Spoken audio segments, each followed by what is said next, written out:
Escaping his cruel owner, the chained dog jumped off the roof, hanging and on the edge of death. John Riley, a widower in his late 60s, lived a quiet and predictable life in a peaceful suburb of Pasadena, California. His days were filled with the comforting rhythm of routine: a morning walk to the local coffee shop, a crossword puzzle with his breakfast, tending to his rose garden, and an afternoon spent reading on his porch swing. His evenings were usually spent with a good book or watching classic movies on television. John's wife, Mary, had passed away 5 years ago, leaving a void in his life that he hadn't quite been able to fill. He missed her laughter, her gentle touch, and the way she could always make him feel like he could conquer the world. Their children, Sarah and Michael, lived in different states with their own families, and while they called regularly and visited a few times a year, John often felt the weight of loneliness settle upon him. His grandchildren, 8-year-old Emily and 6-year-old Ethan, were the bright spots in his life. They brought a burst of energy and laughter into his home whenever they visited, filling it with the echoes of tiny footsteps and the joyful shrieks of childhood. John cherished these visits, building pillow forts in the living room, baking cookies in the kitchen, and telling them stories of his own childhood adventures. One sunny Tuesday morning, as John was enjoying his usual breakfast of toast and coffee, his phone buzzed with an incoming message. It was from his neighbor, Mrs. Henderson, a kind woman who often brought him cookies and shared gardening tips. He opened the message, expecting a friendly greeting or an invitation to her weekly book club meeting. Instead, he was met with a series of disturbing photos. The first photo showed a dog, a skinny, brown and white creature with pleading eyes, hanging precariously from the roof of a 2-story building. A rusty chain was wrapped around its neck, the only thing preventing it from falling to the ground below. The dog's body was suspended in mid-air, its legs dangling helplessly. In the next photo, John could see the dog's face up close, its tongue lolling out, its eyes wide with terror. John's heart pounded in his chest. He felt a wave of nausea wash over him as he stared at the horrific images. He couldn't comprehend the cruelty someone could inflict on a defenseless animal. He quickly typed a response to Mrs. Henderson, his fingers trembling with anger and disbelief. "This is horrible. What's going on? Where is this?" Mrs. Henderson's reply came almost immediately. "It's happening right now at the house down the street, the one with the blue shutters. The owner is some awful man who keeps his dog chained up outside all day and night. The poor thing must have tried to escape and jumped off the roof. It's been hanging there for almost an hour. I've called the police, but they haven't arrived yet. I don't know what to do." John's blood ran cold. He couldn't just sit there and do nothing. He grabbed his jacket and rushed out of the house, his mind racing with thoughts of the poor dog hanging by its neck, fighting for its life. As he hurried down the street, he could see a small crowd gathering in front of the blue-shuttered house. He heard the panicked cries of Mrs. Henderson and the murmurs of other concerned neighbors. John pushed his way through the crowd and saw the horrifying scene with his own eyes. The dog was still hanging there, its body limp, its breathing shallow. John felt a surge of anger and helplessness. He had to do something, anything, to save that poor creature. John pushed his way to the front of the crowd, his heart pounding in his chest. He looked up at the dog, its life hanging precariously by a rusty chain. The poor creature was whimpering softly, his body trembling with fear and exhaustion. John felt a surge of anger towards the owner of the house, a man he'd only seen occasionally, a gruff, unsmiling figure who always seemed to be lurking in the shadows. "Someone needs to do something," he shouted, his voice filled with urgency. "That dog is dying." Mrs. Henderson, her face pale and etched with worry, wrung her hands. "I've called the police, John, but they said it will take them at least another 20 minutes to get here." John couldn't wait that long. He looked around at the faces of his neighbors, their expressions a mixture of horror and helplessness. He knew he had to take action. "Does anyone have a ladder?" he asked, his voice firm. A young man stepped forward. "I do, sir. It's in my truck. Get it quick," John instructed, As the young man rushed to retrieve the ladder, John turned his attention to the house. He banged on the front door, his knuckles rapping hard against the wood. There was no answer. He banged again, harder this time, his frustration growing. Finally, the door creaked open.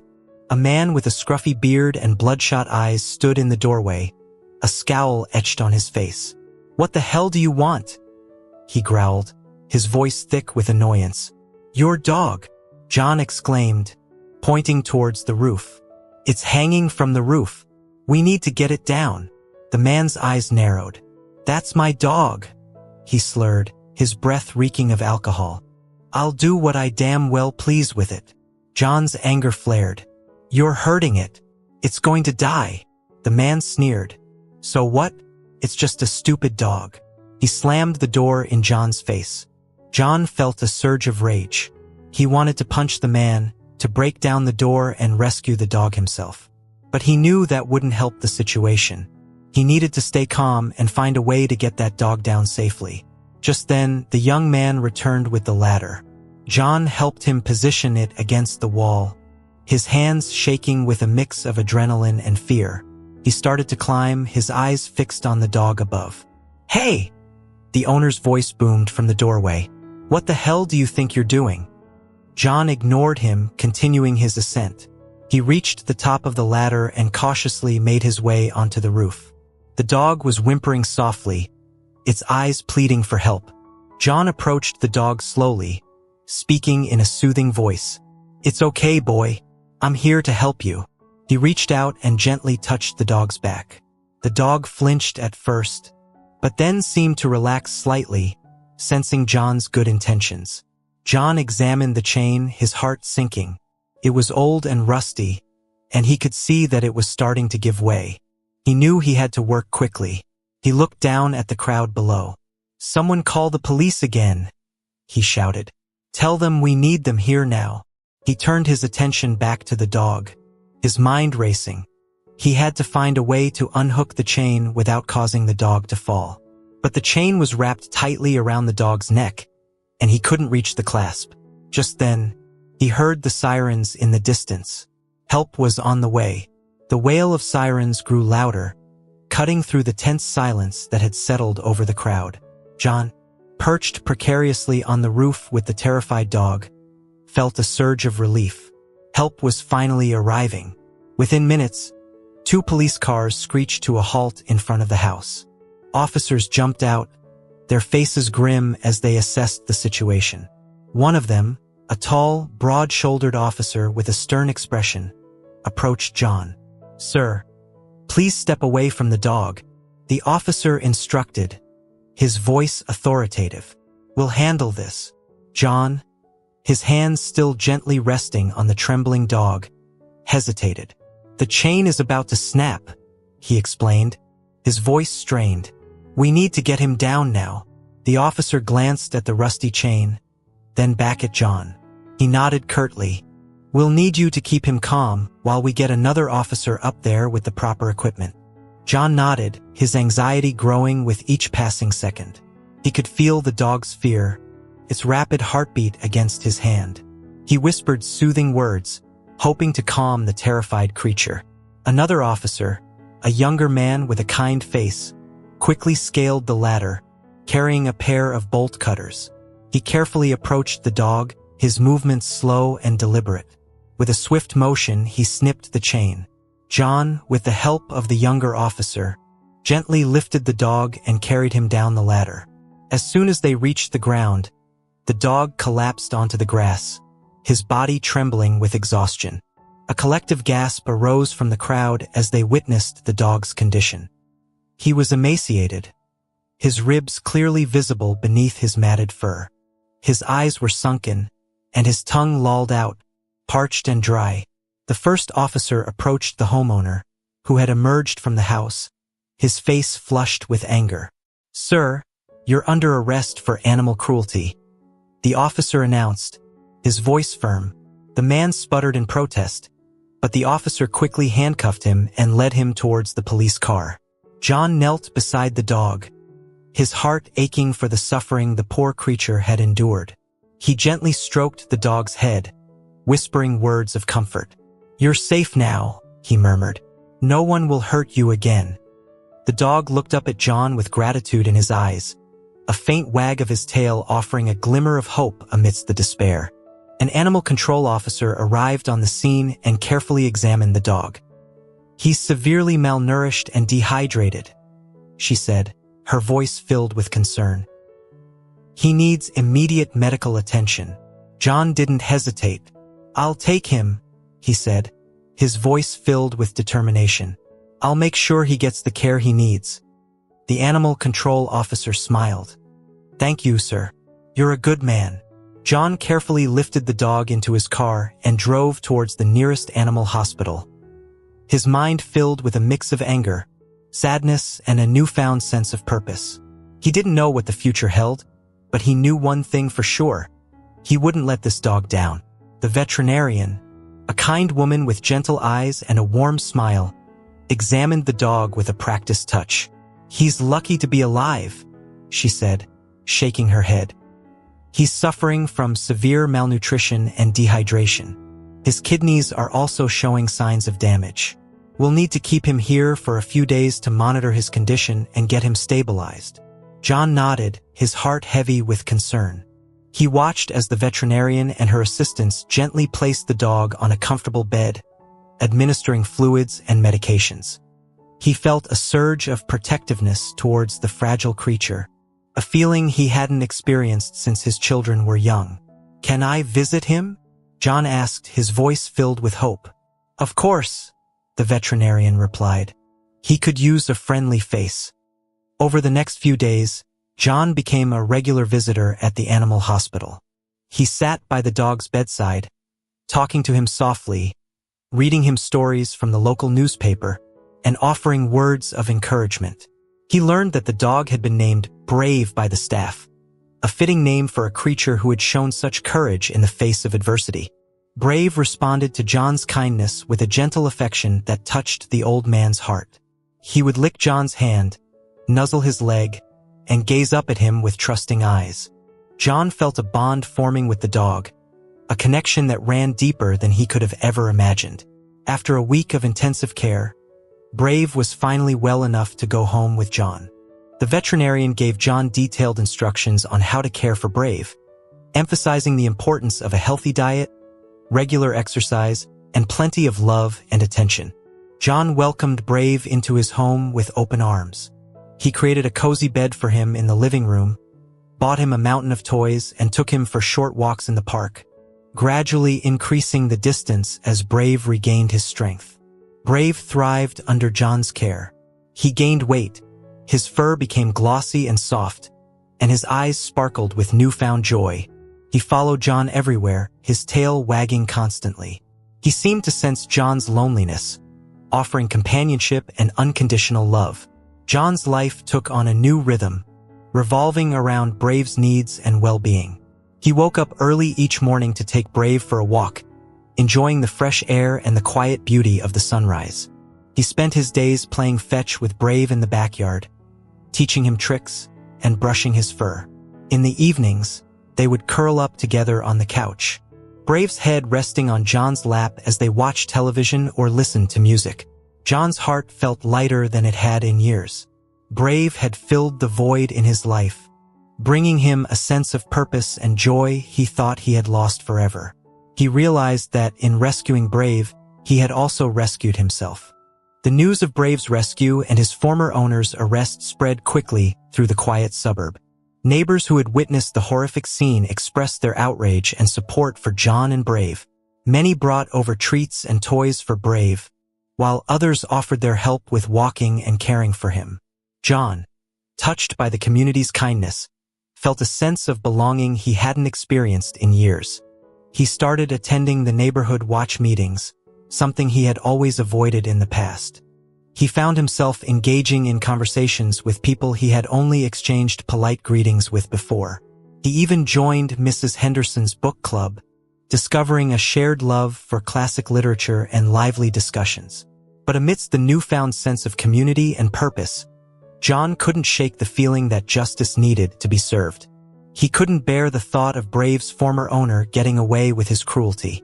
He decided to attend the court hearings, determined to see the man held accountable for his actions. The courtroom was a cold, sterile environment, a stark contrast to the warmth and comfort of John's home. He sat on the hard wooden bench, his hands clasped tightly together, his heart pounding with a mix of anxiety and anger. Brave's former owner, looking disheveled and sullen, sat at the defendant's table, his lawyer whispering in his ear. John felt a surge of disgust as he looked at the man, remembering the callous indifference in his eyes when John had pleaded with him to help his dog. The prosecutor, a sharp, determined woman, presented a compelling case, detailing the horrific conditions Brave had endured and the extent of his injuries. She called witnesses who testified to the owner's neglect and abuse of Brave. John himself took the stand, his voice trembling as he recounted the day of the rescue and the profound impact Brave had had on his life. The defense attorney tried to paint a picture of a misunderstood man struggling with personal problems, but his arguments seemed weak and unconvincing in the face of overwhelming evidence. After a tense deliberation, the jury returned with a guilty verdict. The judge sentenced the former owner to a significant fine, community service, and mandatory counseling. He was also banned from owning any animals for the rest of his life. John felt a sense of relief wash over him as he left the courtroom. Justice had been served.